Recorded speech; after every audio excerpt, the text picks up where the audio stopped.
Naibulgar na ang Deep State, samahang may hawak sa USAID. Dating conspiracy theory, pero napagalamang, totoo pala. Kumokontrol sa ekonomiya ng maraming bansa, nagpabagsak sa ilang rehimen at umiimpluwensya sa mamamayan.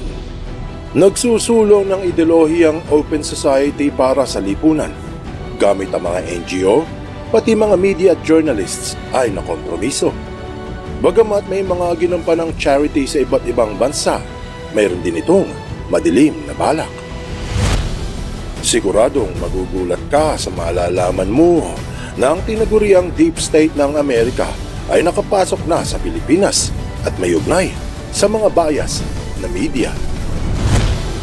Mayroong mga naniniwala at marami din namang naghihinala.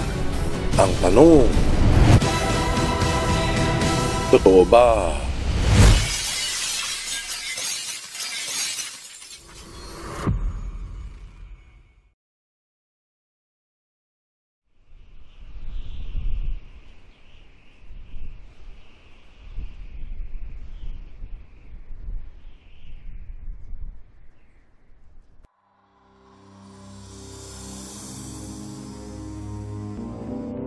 Ang pagbuwag sa United States Agency for International Development o USAID ay nagbulgar sa mga gawain ito sa ibang bansa.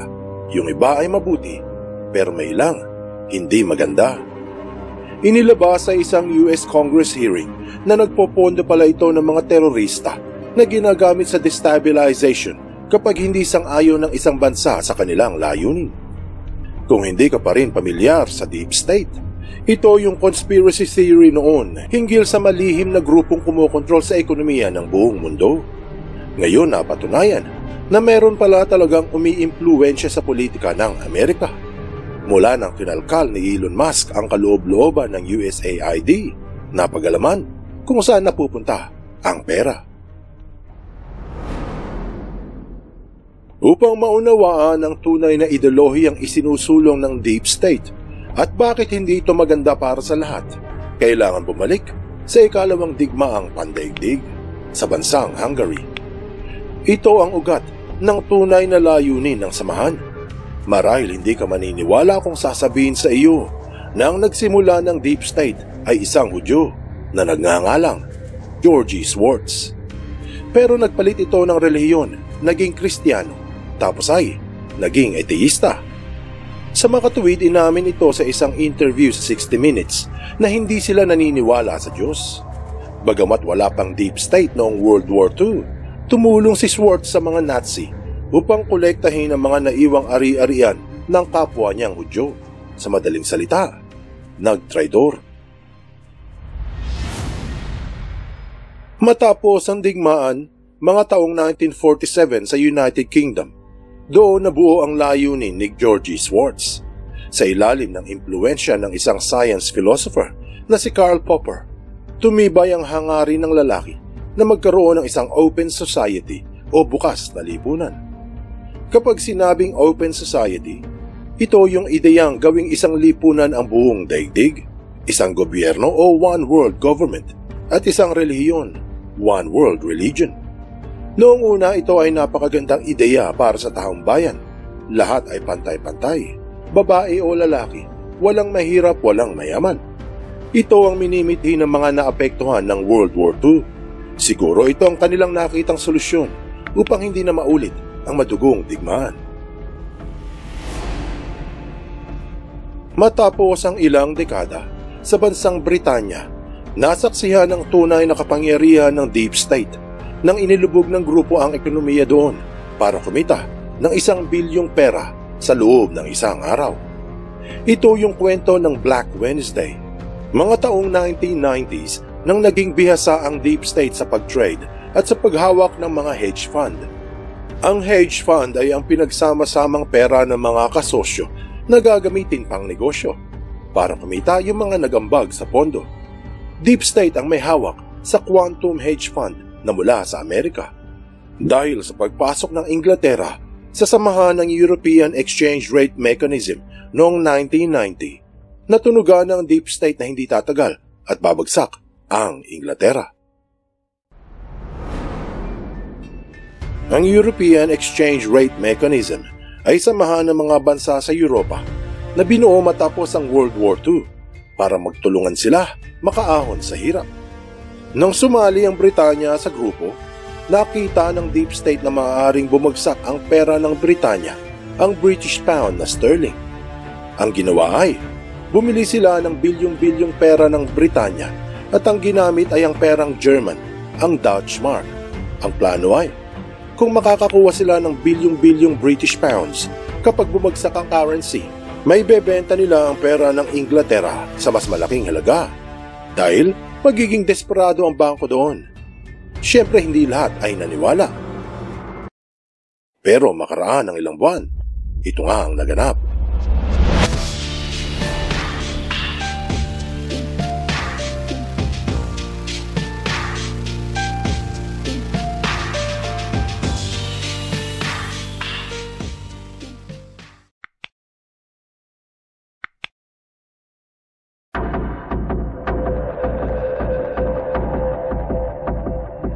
Halimbawa, kumbaga natunugan mo na magsasara ang pabrika sa iyong syudad. Kaya para kumita, binili mo yung mga alagang baboy at manok ng mga kapitbahay mo. Pero hindi nila alam na magsasara ang kanilang trabaho. Makaraan ng ilang buwan, nagsara nga at nawala ng trabaho ang mga kapitbahay mo at wala na silang makain. Kaya ang ginawa mo ay binenta mo sa kanila yung mga baboy at manok nila sa mas malaking halaga. Ganyan ang ginawa ng Deep State. Kumita sila ng 1 bilyon, pero nagkagulo sa United Kingdom. Base sa Investopedia, dahil sa Black Wednesday, humina ang ekonomiya ng bansa, marami ang nawala ng trabaho, nagkagulo sa lipunan, at binawasan ang gastos ng pamahalaan. Dito binansaga ng Deep State na the man who broke the Bank of England. Upang lubusang isulong ang prinsipyo ng open society, hindi lamang pera ang kinakailangan. Kailangan din ang media upang ikalat ito. Dito nabuo ang Open Society Foundation na pinangungunahan ng dating si Georgie Schwartz na nagpalit ng pangalan, ngayon ay George Soros.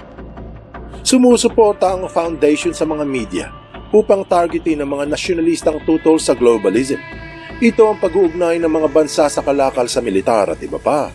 Kasama sa target ng Open Society Foundation ay ang Estado ng Israel dahil tutol ito sa globalism. Si Trump dahil gusto nitong isara ang migration. Ang Prime Minister ng India na si Narendra Modi. Ang ulat ng Al Jazeera na ang numero 1 kalaban ng India ay si George Soros dahil sa ginagawa nitong pag-destabilize sa bansa.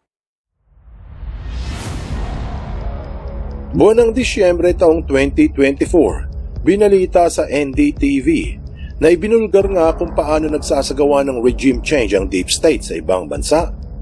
Sinabi rin na mula pa noong taong 2016, tinuligsa ng India ang mga NGO sa kanilang bayan dahil sa ugnay nito sa Deep State at ang paggamit sa media upang hanapan ng dumi ang mga kalaban sa politika. Isa sa kanang kamay ng Open Society ay ang malaking samahan ng Internews. Ito ay grupo ng mga media na sumusuporta sa mga journalists at ang mga miyembro nito ay nagkalat sa Pilipinas. Totoo naman na isa sa mga obligasyon ng media ay ang ilabas ang katotohanan. Subalit mapapansin na yung mga politikong hinahanapan nila ng dumi ay madalas kalaban ng Deep State, pero yung mga kakampi ay ligtas. Sa website mismo ng Internews sinabi kung sino-sino ang mga nagpopondo sa mga journalists at isa dito ay ang Open Society Foundation. Siyempre, walang masama sa mga nagpopondo sa media para maipagpatuloy ang paglahat ng katotohanan, pagbulgar sa mga diktador at sa mga korap na politiko. Pero kung ang nagbibigay ng pera ay may isinusulong na ideolohiya katulad ng kay George Soros na hindi naniniwala sa Diyos, may posibilidad na maging bias ang medyang sinusuportahan ito. Mapapansin na madalas binubulgar ang mga kalaban ng Open Society pero bihirang tirahin ang mga kakampi. Sa Pilipinas dapat ilabas ng media ang katotohanan, mabuti man o masama, sa nationalism at globalism.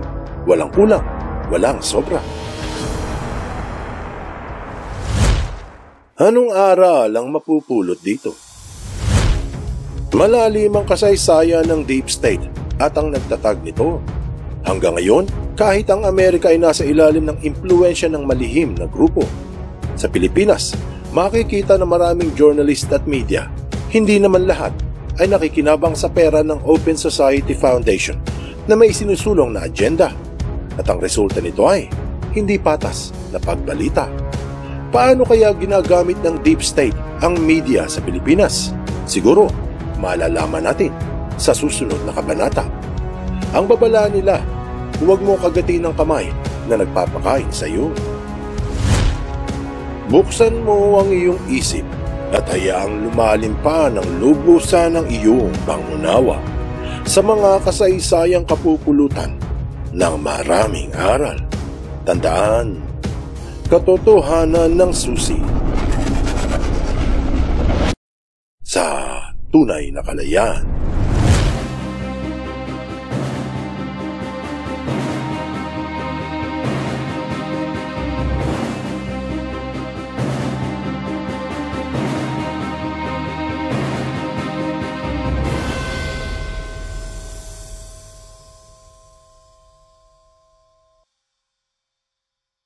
I was there or not, I was only a spectator. The property was being taken away. So I had no role in taking away that property. So I had no sense of guilt. Are you religious? No. Do you believe in God?